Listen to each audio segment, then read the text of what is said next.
1989, l'Europe était à un tournant. L'Europe divisée, désunie, s'unit à nouveau.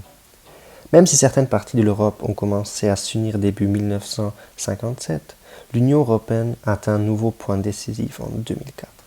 10 pays ont rejoint l'Union européenne. La politique des réfugiés en Europe est perfectible et s'améliorera certainement.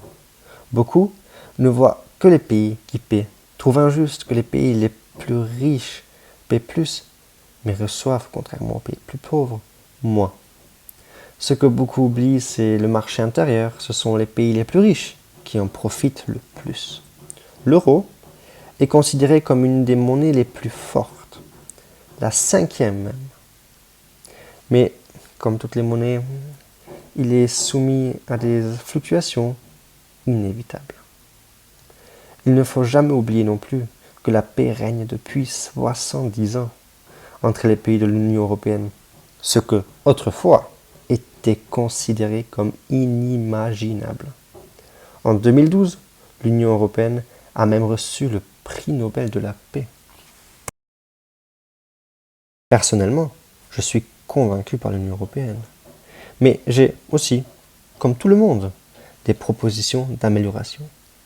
Mon premier point sera leur réseau ferroviaire. Je pense que les marchandises devraient être transportées principalement par train dans l'Union européenne. Le transport de personnes par train devrait également être plus simple et moins cher. Mais il y a un obstacle à tout cela.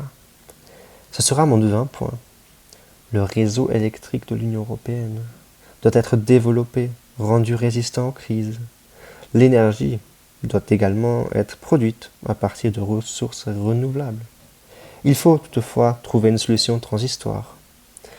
Je pense qu'il s'agit ici d'un défi pour l'Union européenne à venir.